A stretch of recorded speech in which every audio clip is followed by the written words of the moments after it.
ಜಿಗಜಿಣಗಿ ಅವರು ಪ್ರಿಯಾಂಕಾ ಖರ್ಗೆ ಅವರನ್ನು ಉದ್ದೇಶಿಸಿ ಆರ್ ಎಸ್ ಎಸ್ ಯಾಕೆ ಕೆಣಕ್ತಾನಪ್ಪ ದಲಿತ ಆಗಿ ಆರ್ ಎಸ್ ಎಸ್ಗೆ ಪ್ರಶ್ನೆ ಮಾಡಬಾರ್ದ?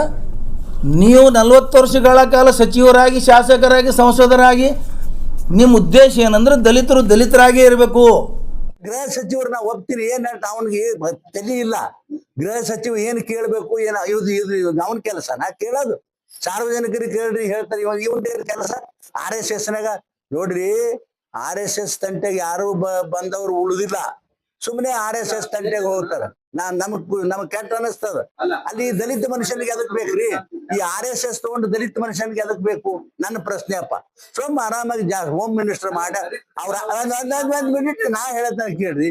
ಅವ್ರ ಅಪ್ಪ ಕಾಂಗ್ರೆಸ್ನಾಗ ದುಡ್ದನ್ನ ಕಾರಣಕ್ಕೆ ಅವನಿಗೆ ಈ ವ್ಯವಸ್ಥೆ ಮಾಡ್ಯಾರ. ಚಂದಾಗಿ ಹೆಸರು ಗಳಿಸ್ಬೇಕಿಲ್ಲ, ಜನರ ಕೆಲಸ ಮಾಡಿ. ಈ ಆರ್ ಎಸ್ ಎಸ್ ಗಂಟು ಬಿದ್ದ ಅಂದಾಗ ಅವೇನು ಸರ್ವೈ ಆಗೋದಿಲ್ಲ. ನಮಸ್ಕಾರ. ಈ ವಾರದಲ್ಲಿ 3-4 ದಿವಸದ ಹಿಂದೆ ಜಿಗಜಿಣಗಿ ಅವರು ಪ್ರಿಯಾಂಕಾ ಖರ್ಗೆ ಅವರನ್ನು ಉದ್ದೇಶಿಸಿ ಆರ್ ಎಸ್ ಎಸ್ ಯಾಕೆ ಕೆಣಕ್ತಾನಪ್ಪ ದಲಿತ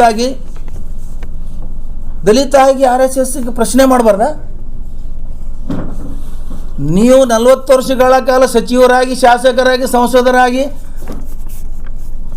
ನಿಮ್ಮ ಉದ್ದೇಶ ಏನಂದ್ರೆ ದಲಿತರಾಗೇ ಇರಬೇಕು. ಡಾಕ್ಟರ್ ಬಾಬಾ ಸಾಹೇಬ್ ಅಂಬೇಡ್ಕರ್ ಅವರು ದಲಿತರು ಮುಖ್ಯವಾಹಿನಿಯಲ್ಲಿ ಬರಲಿ, ಮುಖ್ಯ ಪ್ರವಾಹದಲ್ಲಿ ಇರಲಿ ಅಂತ ಹೇಳ್ಕೊಂಡು ಮೀಸಲಾತಿ ಕೊಟ್ಟಿದ್ದಾರೆ.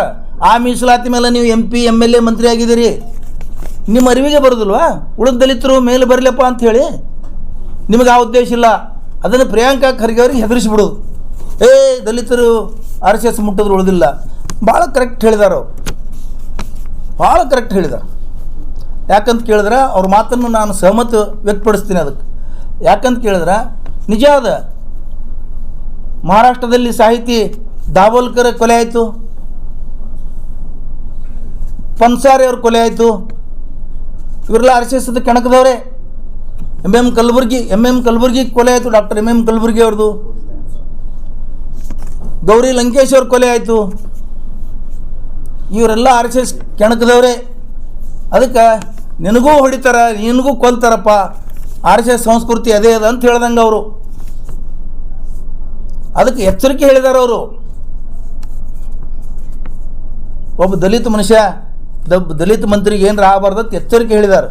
ಆರ್ ಎಸ್ ಎಸ್ ಸಂಸ್ಕೃತಿಯನ್ನು ಜಿಗಜಿಣಗಿ ಅವರು ಬಿಚ್ಚಿಟ್ಟಿದ್ದಾರೆ. ಅದನ್ನು ನಾನು ಜಿಗಜಿಣಗಿ ಅವರು ಹೇಳಿದ್ದು ಒಪ್ತೀನಿ. ಯಾಕಂದ್ರೆ ಇದ್ದಂಗೆ ಹೇಳ್ಯಾರ ಅವರು. ಭಾಳ ಮುಗ್ಧ ರಾಜಕಾರಣಿ ಅವರು. ಅದಕ್ಕೆ ಅವ್ರು ಇದ್ದಂಗೆ ಹೇಳ್ಯಾರ. ನಾವು ಅವ್ರ ಮಾತಿಗೆ ಸಹಮತ ವ್ಯಕ್ತಪಡಿಸ್ತೀವಿ. ಈ ಘಟನೆ ನಡೆದ ಮೂಲಕ ನಮ್ಮ ರಾಜ್ಯದ BJP ಅಧ್ಯಕ್ಷರಾದ